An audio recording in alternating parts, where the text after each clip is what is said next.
Welcome to the Way Past podcast. I'm Jared Mall. And I'm Brett Morrell. Today's interview, we have Jeff Spadafora on.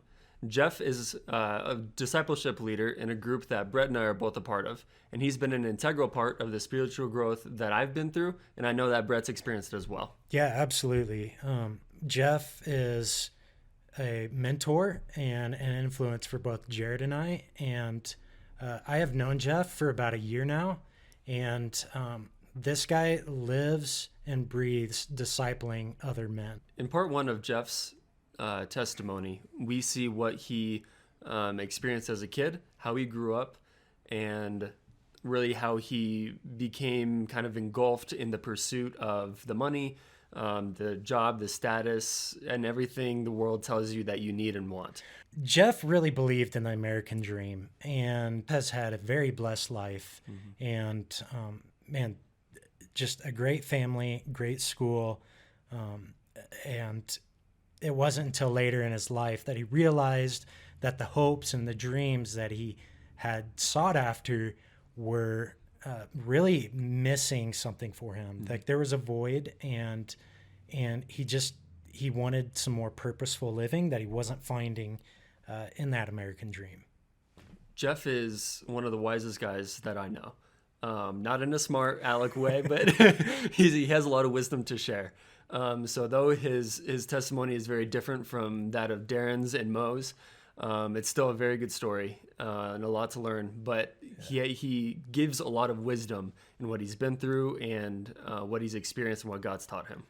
Yep. And so we're really excited to share this episode with you guys, and we're just going to get right into it. God bless. Peace out. Enjoy the show.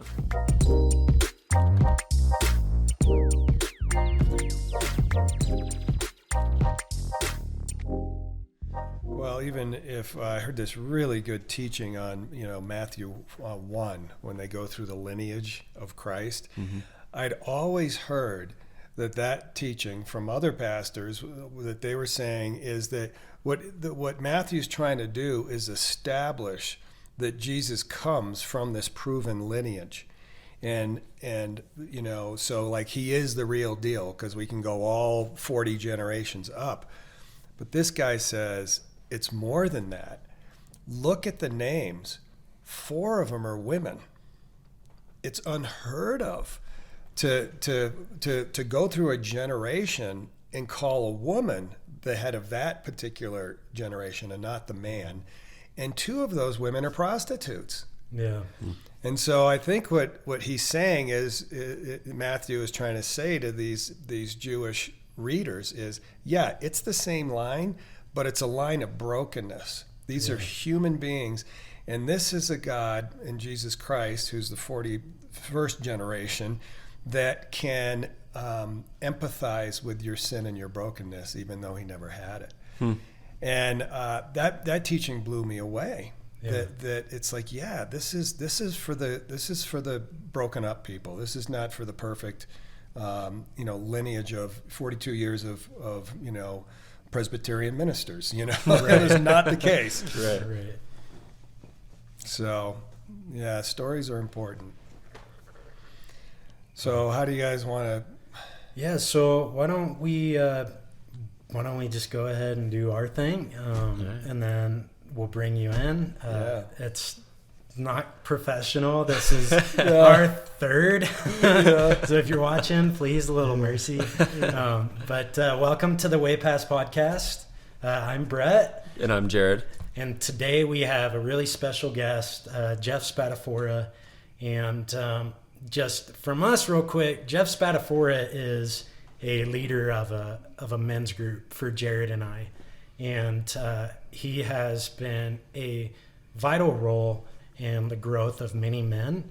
And I'm really excited to get some of your story that maybe most of us don't know now. And I know your story is going to be encouraging and probably reach some people a little different than maybe Darren and Mo. And so it's a unique story, and it's very inspirational, very God-filled, and so I'm excited to have you on. Thanks. Yeah, from a little I know, I've found it very relatable. So I'm really looking forward to getting a few more details and Yeah.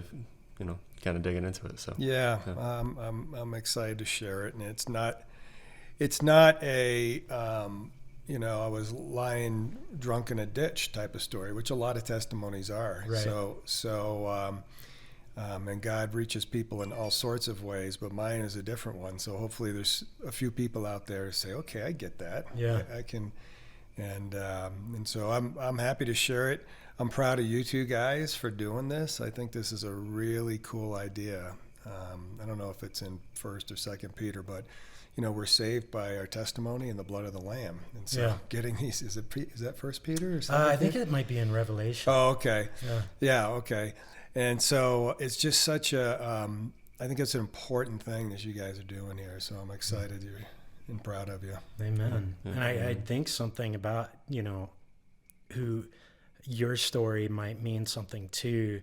Like Jared didn't go quite down the path that maybe I did and Mo and Darren, but there's a lot of people who haven't had like necessarily a really horrible life, and they need to know that God loves them and that they can have a deep, meaningful, purposeful life with God. Yeah. And that that incredible experience of getting to know him isn't just for those who have come through things like drug addiction or alcohol addiction, and so I'm excited to hear your story. Maybe just start off just talking a little bit about like who you were growing up. Like what was your passions in life and a little history. So I grew up in this tiny little really kind of idyllic New England town in Western Massachusetts. The house we grew up in was built in 1867, I think, and it was the door frames were really low, and it was just like a cool little house in a neat little town. In fact, our town had a nickname as the Friendly Town. And the people were just nice, just really nice people. And my mom and dad were just fantastic. They were about as loving as you could get. They were raised in the Catholic tradition, as was I. We never missed a Sunday at church. I had 2 older brothers, so total 3 of us. And I just grew up in this very safe and loving, sound home. And it was like you hear from a lot of kids' childhoods, where you'd get up in the morning and you jump on your bike and you ride to school, and your parents had no idea where you were. It was like, just be home for dinner. So you'd be gone from 7:45 to 6, and you're just riding around your bike after school and going to the park and playing in the woods and just having all this kind of fun stuff. And that was just my life. And as I started to grow up, one thing, my dad was a high school football coach and a biology teacher. And I think a lot of people think that high school football coaches, there's sort of a stereotype of them kind of being a meathead or being mean and tough. And my dad was pretty darn tough, but and sort of on us. But man, he was a sweet guy, actually. He had a great sense of humor. He loved to joke around. And so I really revered him. It was a little difficult growing up, where like, oh, your dad's a teacher, your dad's a coach, and sort of fending off any favoritism that might have been construed in our growing up. But my whole life was all about sports.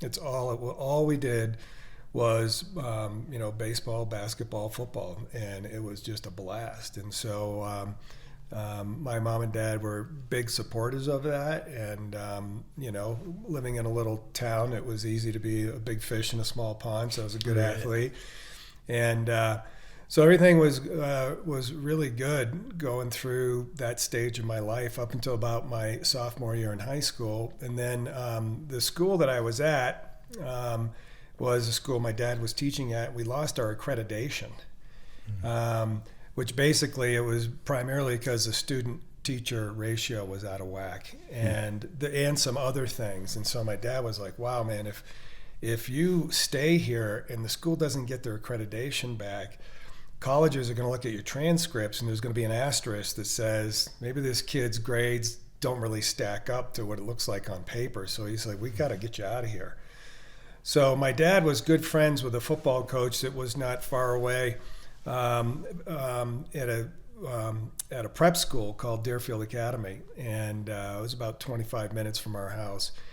And so he called up this guy and said, hey, can you see about if Jeff could come to Deerfield? And he said, well, have him apply, go through the interview process and all that kind of stuff. And so I applied, and I got in. And at that time, that I believe it was about $20,000 a year. This is 1980.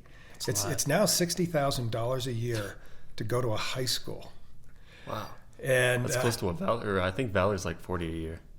Yeah. Something like that. Yeah.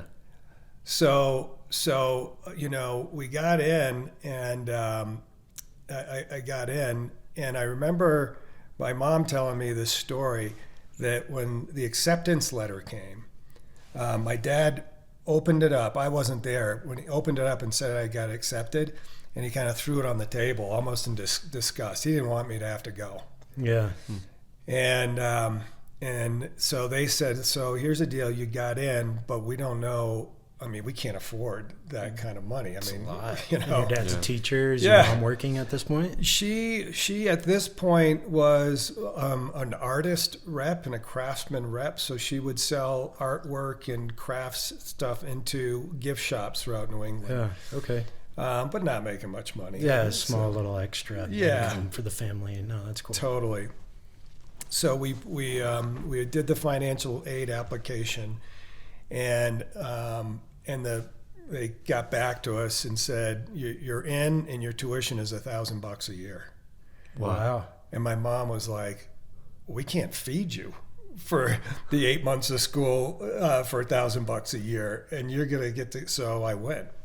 Wow. And it was awesome. It was so good. It was 600 boys. It was all boys. And the sense of camaraderie and fun. And there was, I mean, I was going to school with the Rockefellers, the DuPonts, the King of Jordan. The current King of Jordan was a year ahead of me. Mm-hmm. But there was never this sense of socioeconomic, at least not that I was aware of, difference. And it was such a community, and the school was founded in 1797. Wow. So it had a deep tradition. I mean, 1797, think about that. Yeah. It's an old school. Yeah. And in fact, the dorm that I lived in was next to a graveyard, and some of the tombstones were the late 1600s. You could just barely read them. And so this is old school, old New England. And it was so much fun. And it turned out I actually was a pretty good athlete, because I started to excel there, and I ended up my senior year as a captain of the football team and captain of the baseball team. And your dad wasn't coaching? No, he was still back in my hometown, which was kind of a bummer, because he was coaching. I think he was looking forward to me playing for him. Oh, for sure. And so anyway. I should also mention that my second oldest brother, he was at Deerfield as well. So we were both there. So that was kind of helpful for me, because I remember as a little kid going off to summer camp and just being painfully homesick. And so I was so glad that he was there. Mm-hmm. But I'd say beyond the sports, the thing that was cool about that experience is my mind just exploded with learning. I had excellent teachers, and particularly in history and English, and just got really interested in literature and all this kind of stuff. And it really opened up my mind to writing and to reading and to knowledge. Now, the dark side of all of this is I stopped going to church. And I was ecstatic about it. I was ecstatic to not have to go to church. What made you feel that way? it's so interesting. Unlike you hear from a lot of people that go from a Catholic tradition to a Protestant, and since I've heard a lot of people have gone from Protestant to Catholicism. And in both cases, they kind of badmouth the original tradition. Right. I have no axe to grind with the Catholic Church. Yeah. Zero. Like I wasn't harmed in any way, psychologically or physically, but to me, it was just utterly irrelevant. I just didn't get it, and I didn't care to get it. Yeah. So I was happy to have my Sundays. And so, I won't fast forward too far, but just a peek into the future. So I went from age 15 to age 35. I did not set foot in a church, with the exception of a wedding or a funeral. Or if I'd go home in the summers, sometimes my dad would say, come on, let's go to church, and he dragged me there. But I was just sort of out of it. And I think a part of what it was is the New England culture is big on money. It's big on pedigree. It's big on self-sufficiency. And so it was a worldview that started to get me hooked on the idea of the American dream and making money. And also, there was a high value placed on intelligence, a very high value. It's like how smart, like the smart kids at Deerfield were just as revered as the great athletes. And in many high schools, it's not like that. Right. It's just the athletes.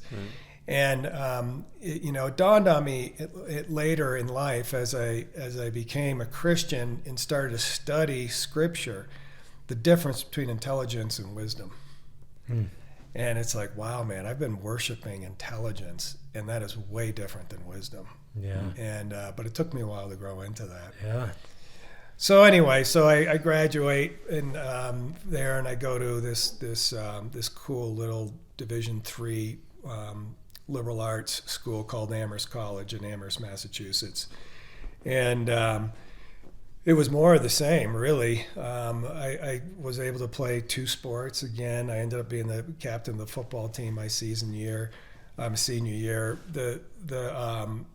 My interest in academics started to wane. I actually liked the curricula and the professors in high school better than in college. But what really ramped up was the partying and the women. And so just a lot of girlfriends and a lot of casual stuff and just, it was partying, hanging out with friends, but not partying so hard where you were like hurting your body so that you can't perform as an athlete. But, when you're 19 years old, you're pretty, if I ever did what I did back then, I'd be in bed for a month. Right. But so anyway, that's my life. So I'm just going through that, and all the guys that are ahead of me on the football team and the baseball team, as they graduate, they're all going to New York City, and they're either going into investment banking or they're going into advertising. And so that was just sort of a lot of people into law as well. And so I thought I'd be interested in law because, I don't know, the money, just because there was a lot of thinking involved. And I'd kind of tapped into this intellectual side of myself, which I found that stuff interesting, And so I did a 3-week internship down in Washington, D.C. with a law firm. And it was the worst thing ever. I mean, all you did was read, like boring stuff. And I'm like, this is what these people do every day, all day, the rest of their lives. And so I'm telling you, if you're young and you think you have a passion for a particular career path, do an internship. Look behind the curtain before you spend too much time and money going down that path and then regretting what you got your major in. That's why I'm a big proponent of gap years and internships. So I dodged that bullet and didn't go into law. But what was happening, so this is 1987, is there's, the PC is starting to really pick up. The computer industry is really moving from, mainframes to what they called, I think they call them microcomputers, and then to PCs, which is next level down. And so...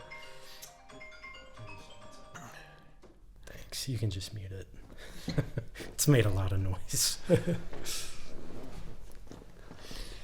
So anyway, so it was that. So this guy that was who was a part of this organization at this one company that came to campus interviewing.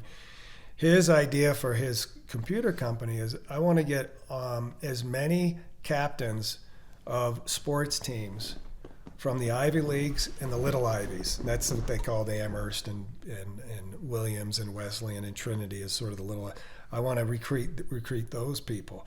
And so I didn't go to New York City. I went to Chicago for this training program with the plan of coming back to Boston. Mm-hmm. And that was really fun because in our training program were the captain of the Harvard football team, the captain of the Cornell lacrosse team, the captain of the Princeton soccer team. Mm-hmm. And this was our training class. And so we would have, we would work, and then we'd go play basketball and just have wars and like these really good athletes. And it was just fun, man. We had a blast.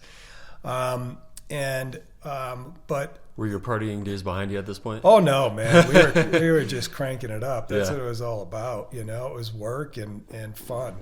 And then what was interesting is into that, so this is 1988, into that they say, hey, we want you to finish up your training in California.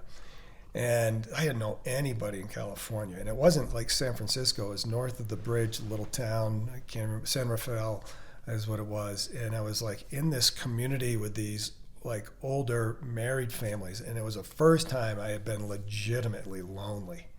It's whoa, man. And I'm in this office with these people who are from California, and this is like their hometown or the area. And I'm a kid from rural Western Mass. What am I doing here? And then they deliver the news to me that you're not going back to Boston. We don't have a spot for you. We want you to go to Saddlebrook, New Jersey. And I'm like, what the heck? What is Saddlebrook, New Jersey?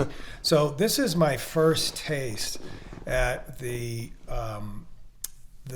pain of chasing money. At what age did you notice in New England, it was all about pedigree and self-sufficiency and money and almost status? I tell you, it was in Chicago. It was a lot of it because Chicago, all the young people, they're all Big Ten people. They're Illinois, and they're not concerned. Did you go to Illinois, Iowa, or Michigan? They're not playing this one-upmanship. And they'd be like, where'd you go to school? And I'd say Amherst College. Now, you say that in New England, they're like, wow, really? You got into Amherst? That's pretty good. You say that in the Midwest, people are like, so what does that mean? Literally, they have no idea what it is. Right. So I started to realize, man, I've been living in a bubble. Mm-hmm. There's a big world out there, and you're not such a hot deal. And so I started to come into that understanding around then. And so here I am in California. Jesus is nowhere on the radar. And they tell me I'm not going back to Boston, where all my peeps are. So I start trying to find a job. Well, one of the guys that I was captain with at the football team was also a part of this training program in Chicago. And he was still in Chicago, and his brother ran a consulting firm that was based in Boston, but he was running the Chicago office. And he said, come work for this firm. And so it's wow, it's not Boston, but I do know some of the people in Chicago. I'd gotten some comfort in that. And so I went there. And, really with a plan of ultimately maybe I'll get back to Boston. So I left the software industry, and that's when I got into the consulting world, particularly around leadership development and training and stuff like that. What interested you about leadership development and training? Nothing. No, nothing. Seriously, it was just a job. Yeah. So you just taking open doors as they come by? There's zero. So the guy that was working there, my buddy from college, I knew him and trusted him, and I'm still friends with him today. And his brother, who was running the office, was about 10 years older than us. He went to Trinity College, which is in Connecticut. And he was a football player there. So I was going for the people and the fact that I still knew, that original training class that had gone to Chicago from New England, a lot of those guys were still there. And so I was just like, I'll go there. At least there's some sort of community. And then as I got into that industry, then I started to get interested in human behavior change and professional development and all that kind of stuff. But it wasn't a love. It was just a job. Mm-hmm. So floating through life, just really kind of floating through life. Not really thinking like, what's my life purpose? I wasn't at that stage yet. And it's something I try to tell, guys in their 20s. It's like, try stuff, pray about it. But part of your 20s is about floating around and getting exposure. And the myth that you have to have your one and only life purpose for the rest of your life it's just a myth. I don't think that comes until later. And so I took this job, and then a couple of things happened. One is I met Michelle. So that was kind of cool. My current wife will be married 30 years this July. Wow. So we met in an elevator. She was going up the elevator. I was going up the elevator. She looked really cute. I liked her dress and her calves, and we got on the elevator. and she was going to the 17th floor, and so was I. And her business partner was with her, and so we just sort of chit-chatted. So we met, and I won't go down that whole pathway, but that was it was fun. It was fun to meet somebody. She was born and raised in the north side of Chicago, and so to meet somebody that was local, and she had a bunch of friends, so that expanded my social circle. And even just to go up to her parents' house, it's like there's a home. I'd been living in apartments. I hadn't been home in a while. But, man, it was still about, okay, if I can, get this job and then get this job. And it was still about really the driving force was money. Mm-hmm. So my whole paradigm is be a nice guy, work hard, play hard, buy cool stuff and have fun. Mm-hmm. Nothing inherently evil. It's like, don't be a jerk. I wasn't a ruthless business guy, but that was just my framework. And I just know God. I do remember in 1989, somebody invited us to go to Willow Creek for Easter Sunday service. And so I don't know if you guys or the listeners here are familiar with Willow Creek, but it's this big church in the western suburbs of Chicago that was one of the early mega churches, and they now have about 150 church plants around the world. Wow. And Bill Hybels was the pastor there, and he was just crushing it. And I remember going to that service. I remember parking, thinking, what in the heck? I felt like I was going to a concert. It's just this massive place. I don't remember a word he said. Think about that. Mine just wasn't in it. Think about it. Bill Hybels, one of the best preachers ever, on Easter Sunday, he shared the gospel. Yeah. What was your headspace going in? Well, first of all, I was probably hungover. Didn't really want to be there. Mm-hmm. I cannot remember a single thing he said. And I think it's just one of those things where I had a hard heart and just deluded. And one of the things at Willow Creek is like we were up in the upper rows looking down. And as we were settling in, as the music started, the back of the stage were these curtains, and these curtains came up, and they were like, 40 feet curtains, and it looked out onto this beautiful prairie scene with ducks and geese, and it looked like it was almost like a golf course. And I was just mesmerized by that. And I was just like, I'd rather be out there than in here. So I wasn't ready. I just didn't have ears to hear. And in fact, we even had, I think I remember who invited us now. It was a woman from my office, and she was a born again, super nice, but kind of like over bubbly. You know how sometimes Christians can be like over bubbly and they're always happy, and it was just like, stop it already. I was getting cynical. Basically, I was getting cynical. I was getting frustrated that my career I wasn't making as much as I wanted. I'd see her coming down the hallway and I'd be, oh goodness, here we go. And so, I felt like Saul, before I got knocked off the horse. She was so lovely and so well-intentioned. I can't believe I was such a jerk. But anyway, so... You ever apologize? No, I haven't. I wonder what she's doing. I mean, she never knew I was a jerk. I was always polite. I didn't have the guts to speak my mind, frankly. Yeah. So just a real quick jump ahead and we'll come back. When you did start to journey in faith, and did you ever look back and some of the things that she had shared ever stick with you, or you just feel like you were too hardened to it, that it just didn't really sink in? She never really shared the gospel. Okay. She was always just inviting us to church. Okay. And so it wasn't like she was saying things I was rejecting. Which is honestly a good lesson, right? Yeah. Maybe not just always ask to go to church, but to plant little seeds of the gospel. Yeah. Or my strategy is always to ask people about their life. And then how might the truth of Jesus be of value to them? Mm-hmm. And that's the thing. Like, even if she had shared the gospel, I wouldn't have felt that I needed saving. Right. So sharing the gospel, I don't think, because most of my consulting work, I was a salesperson, I have a sales orientation towards sharing the gospel. Mm-hmm. And if you think about sales, here's a person's got a problem. I need to shape how my product or service meets that problem. And that's how I share the gospel.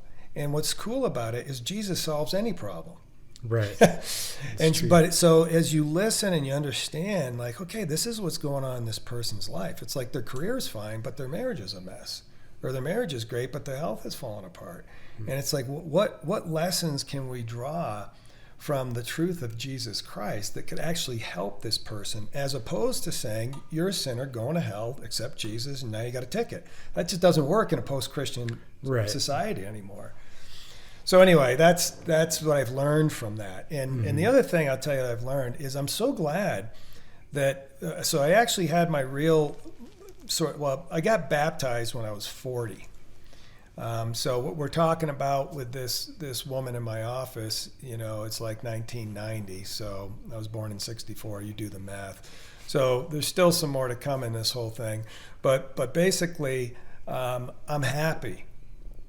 I'm ashamed of some of the stuff I did, but I'm happy that God's timing worked out, because I think it makes me relevant to a certain type of person. That's been on the journey that they're hearing so far in my story, and will hear, up into age 40.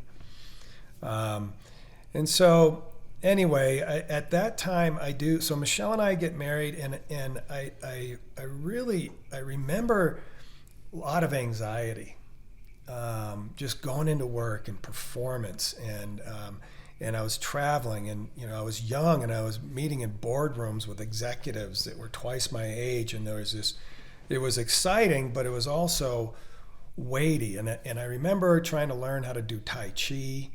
I remember trying to learn. I was reading about different religions, particularly Buddhism. But for the most part, I still thought my problem was not enough money. Like if I was making more money, I'd be a little bit more relaxed. Was that a mental security, or is that like you wanted more things? It's interesting. I think I wanted more things. And it's the old saying, you buy money you get money to buy things you don't really want, to impress people you don't really care about. Right. And I was in that trap, like no joke. The money was more about a scorecard to prove to the world that I was worthy. Do you feel like some of that stemmed from your childhood of, a family that wasn't very Not in the least. No? It didn't happen until I went to Deerfield Academy. Okay, so you kind of really were sold the idea that was happiness later on. I tell you, man, my life was idyllic. I'd never cared about money. And now I'm back in a place where I don't care about money or even nice things. My mom and dad in that town, I don't think anybody made more than $100,000.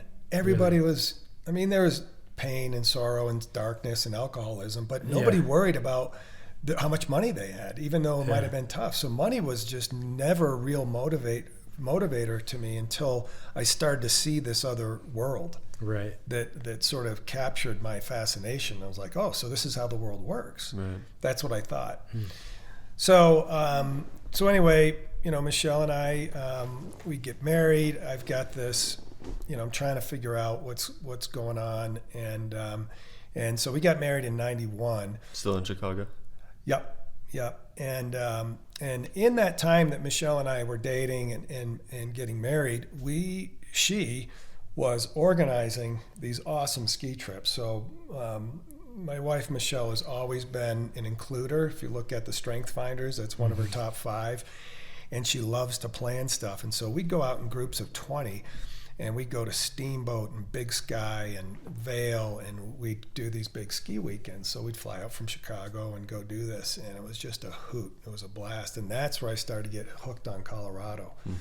And that's when I started to think, okay, maybe, I still had this, what I call in my book, smoldering discontent. So I thought it was money, then I thought it was relational, but I married Michelle, and I'm starting to make money by this stage too.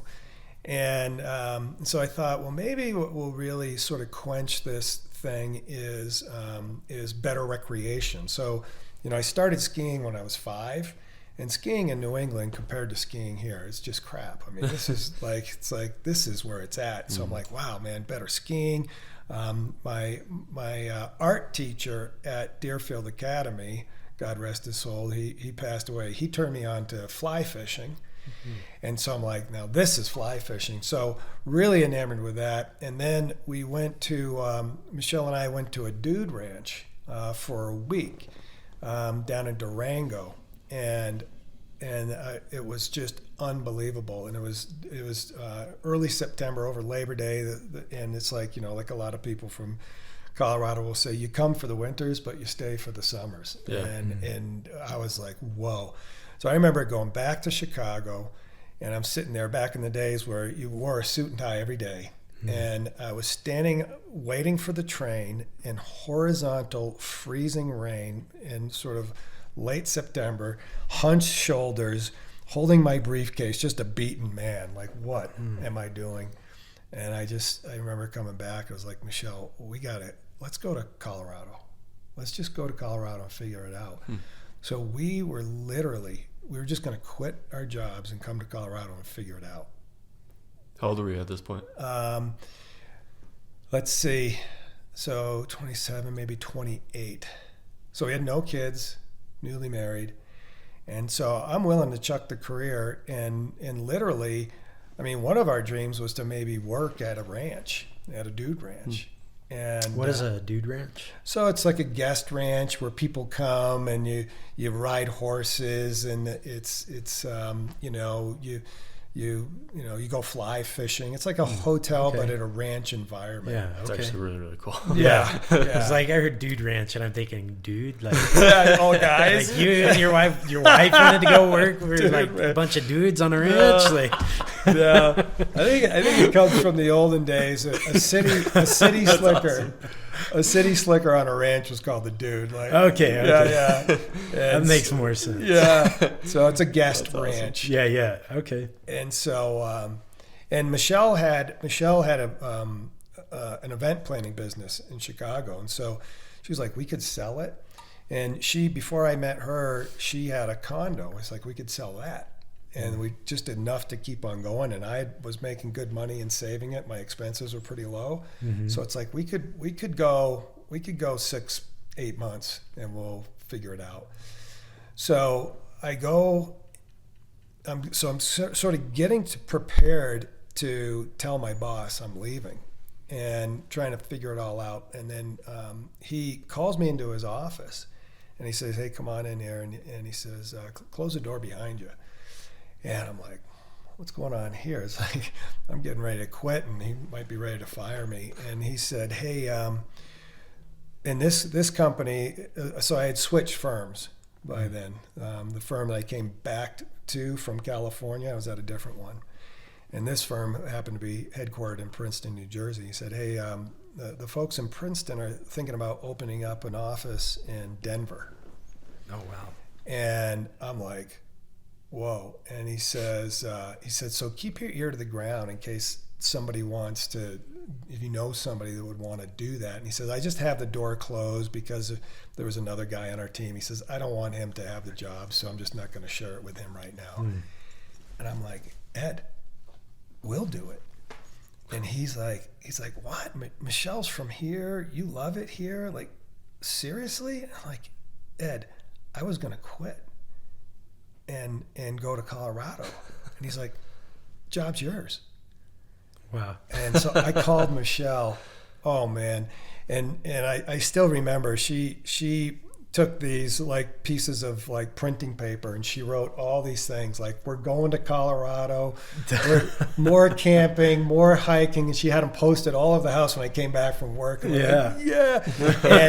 and you know, they paid for our move. We bought a nice house. We bought a house right up on top of this hill. So we didn't want to. When we first moved here, we went to all throughout Denver. It's like, man, I'm not leaving one city for another city. If I'm coming to Colorado, I want to be in the mountains. So that's how we chose Evergreen. Very cool. And so the part of this that's amazing is my whole life I consider myself lucky. And this would be a classic example of it. And even my friends in college, they would be like, Spadafora, you're so lucky. You must have a horseshoe up your fill in the blank. and I was. Everything always worked. I was such a blessed, I was such a lucky guy. And in retrospect, I realized how blessed this is God working. He's working his stuff. And so we come out here, well, what's happening now is I'm making more money, but the existential angst is increasing. Like, what is the meaning of life and all this kind of stuff? And so I start reading everything I can about the world's major religions, because it dawned on me, it wasn't relational that was causing the angst. It wasn't vocational. It wasn't financial, because now I'm making the money. Not recreational. I'm fishing, I'm skiing, it's good, but it's like that hole's not going away. So I started to think maybe it is spiritual. And so I'm starting to... Was there someone or something that happened that made you think that, or was it just kind of a domino effect? It was a domino effect. It was the last stone to look under to figure out, why am I not experiencing joy? Yeah. Because I'm executing on the American Dream playbook, and there's still this emptiness. And I got nowhere else to go but to think maybe it's spiritual. And parallel to that, or, you know, as that's going along, Michelle, out of the blue. Now, Michelle, like, hardly ever went to church. Like, my family went to church. Her family, like, never. They hardly made it to Easter and Christmas. One day, she says, I think we should go to church. I'm like, why in the world would we do a thing like that? And we had 3 little kids at the time. So we had 3 kids in 4 years. Michelle cranked them out. And so I'm like, okay, yeah, we'll do that. And I asked her why. And it was not for spiritual reasons.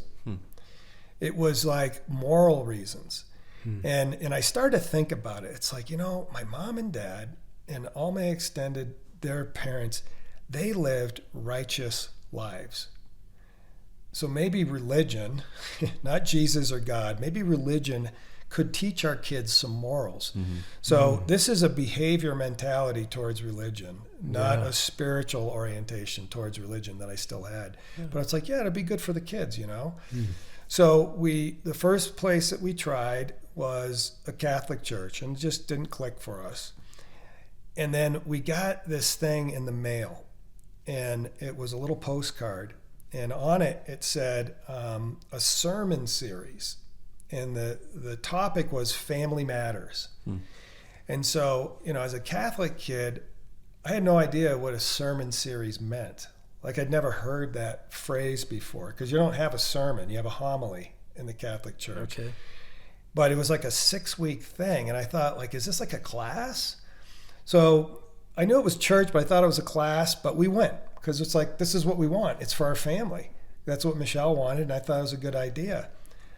Well, as is typical of a good Baptist church, I heard the gospel. Mm. And I was like, okay. Now, I didn't break down in tears and rush the stage, but I was like, okay, if that's real, then that's a game changer. Mm. If I really am separated from God because of my sin and not accepting Christ as the pathway back to him, that's a big deal. Mm. I got to get to the bottom of that. And what was really cool is that this church had a men's Bible study and a really good pastor where you were open and allowed and encouraged to ask the stupid question. Mm. And you know how they say there's no such thing as stupid questions? There are. They're ignorant questions. And so I had all these questions. And man, I started reading. Man, I was devouring, and not just Christian stuff. I was reading stuff about Buddhism, Hinduism, all this kind of stuff. Was that the first time that you think you legitimately heard what was being said? First time I'd heard the gospel. Yeah. Yeah. And here's what's wild. Same for Michelle. Think about this. You got two people in their 40s living in America, never heard the gospel before. And here's the deal. At least this woman from my first consulting firm invited me to church. Michelle had never been invited to church by another human being in her whole life. Wow. And never heard the gospel. And yet people are spending millions of dollars, on international missions to share the gospel. There are people out there who don't know what it really means. They think they're 3 generations away from Christianity in their family, and they don't know the gospel. All they see is evangelical fundies portrayed as idiots in the mainstream media. Who wants to go near that? Right. People aren't stupid. I wouldn't want to. When I look at Christianity in mainstream media, I think it looks stupid too. It does. They do a good job of. Yeah. And I mean, there are some Christians who've done a good job of it too. Exactly. Oh yeah. Yeah. So anyway, just note to self: you could be living in America, 40 years old, and never heard the gospel. Craziness. So anyway, Michelle is coming along. She's like, Jesus is it.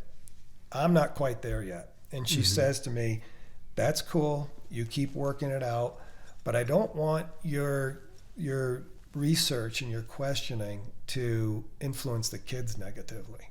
Mm. And she said, and as well, just a thought, maybe, why don't you just maybe read the Bible and actually pretend it's true instead of always trying to poke holes in it. And frankly, what I thought, again, this is how tethered my heart was to money. I always thought that the church and Christianity was a giant ploy to get my money. And I've come to find out that that's not uncommon. It's like, why would I give them the money? Are they trustworthy? Right. And I remember the first time I heard about tithing, it's like, you kidding me? I have been scrambling my whole life to earn money and invest it wisely to make 10%, not give it away. I don't even get this. This is some sort of a cult where they're trying to pull money. And so I'm always trying to poke holes. And it's like, well, didn't the scriptures change over the years and all this stuff? And yeah. So, as I started to study the historicity of the Gospels, I'm like, yeah, it may have changed like a phrase or two here or there, but come on. When it's 99.9% the same it's been for 2,000 years and thousands of people have studied it and agree with it. And the other thing, and so anyway, that's all going on. And so Michelle says, just read it. Just read it. And so I read the book of John and I was like, whoa, I get it. Jesus is this God-man that has this Spirit of God in him that he can give to us and reunite us into this divine relationship with a holy creator. It's like, whoa. And so I'm like, amen. What was interesting is I accepted him as my Savior at that point, but not as my Lord. Big difference. Big difference. It's easy to accept him as a Savior. It's right. like, yeah, my life is not going that well. It's again, I've got this smoldering discontent. I'm not drunk in a ditch, but I'm also not as happy as I dreamed I'd be at age 40. Right. And if you told me at age 20, here's what your life will look like, I would have thought there's no way I wouldn't be happy then. Look at that life. Yeah. But I wasn't. And so I accepted him as my Savior. And what happened rapidly was I started to realize I was behaving, and this is I think a really important thing. I had sin in my life. But again, you guys know from being in our group, I don't think of sin as just pornography, murder, adultery, all that kind of stuff, where it's like naughty sin.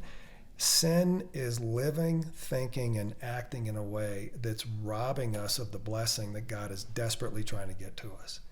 And I had sin that was robbing me of that blessing, and it was sin in the sense of idolizing money. It was a sin in the sense of putting all of my time and energy into stuff that really didn't have eternal ramifications, or negative, if anything. But it was just sort of neutral, flat. It's not bringing God's love to others. And I just realized I am not through my best energy and best hours at work and my best skills, I'm doing nothing to bring the good news of Jesus Christ to anybody. It was still along the same lines of be a good person, do good things, don't hurt anybody kind of thing. I kind of moved beyond that. I had moved into not so much performance orientation, but I was in a bifurcated world. It's here's my money machine over here, and I'm afraid to let go of it. And it's a lot of effort that doesn't advance the kingdom. And over here, I've got the kingdom, and I see it, and I know I need a different life than this. And so I'm like, what do you do? That's the classic, as he says, man cannot serve God and mammon. Yeah. You had a torn. Yeah. And so I had a divided heart. Yeah. But what happened was, as I was sharing this with my pastor, it's like, man, I love this, and I think it's true, and I think this is the source of peace and joy and compassion, and yeast that will change the world to soften people's hearts and make a difference. But I got this job, I got this mortgage, I got this house, and he said to me, "You're in halftime." And I'm like, "What's halftime?" And actually, we were fishing when he told me this, and he said, "It's about this season in life where all of a sudden the pursuit of success is just not doing it for you anymore, and you're looking for some significance, and you want to really figure out what God's calling on your life is and get your life in alignment with that." So I read that book. In fact, I read it. We went to a men's retreat, and I didn't go to a single session of the retreat because I never left my room. I read that book in like 2 touches. And it was written by Bob Buford. And it's called Halftime? It's called Halftime, yeah. And I was like, whoa, this is my story, where like I'm a Christian. It's sort of Ecclesiastes, right? Where you get all the stuff you've ever wanted, and you realize it's vanity, vanity, vanity, a chasing of the wind. And I was like, that's me. So what do I do? And so I called Bob Buford, the author, because I just want to say thanks for writing this down. That's where I am. And I was 41 at the time. And another guy picked up the phone, and he said, I told him what was going on. He said, we're more than the book. We actually help people make this transition. I'm like, really? So they helped me make this transition through one of the coolest processes ever. And in that whole thing, I got to know myself better, and I got to understand how I might fit into God's larger plan and to bring my time, my talent, and my treasure into that. And what I really got passionate about it was initially stoked from my world of behaviorism and understanding performance development and leadership improvement. And so I understood behavior change, and I felt like I want to help people do what you just helped me do at halftime. Can I volunteer for you? So I volunteered for him. It was awesome.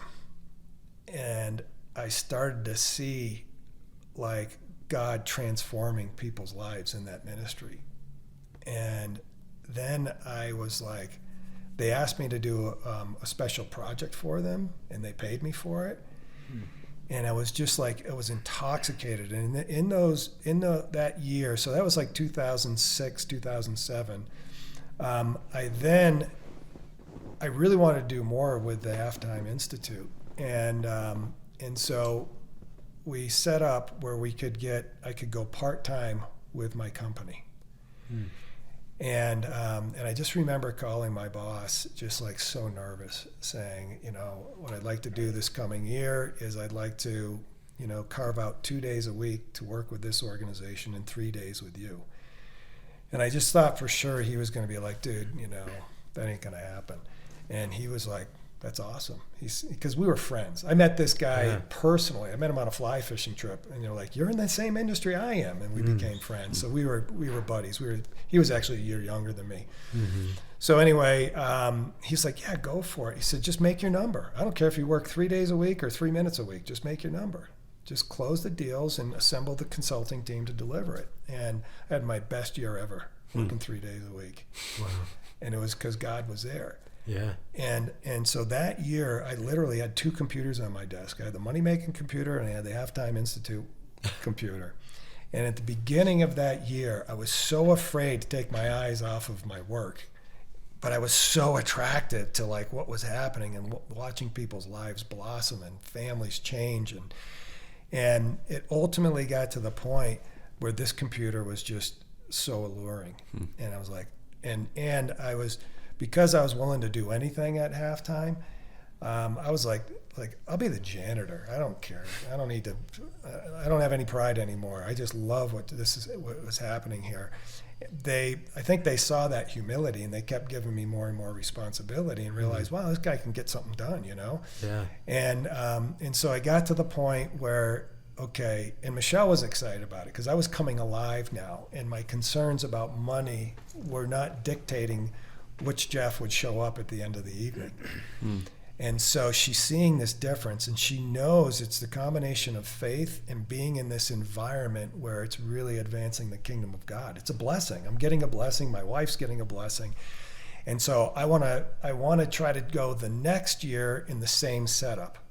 Well, in that process, we get a new CEO from IBM, and she is a tough woman.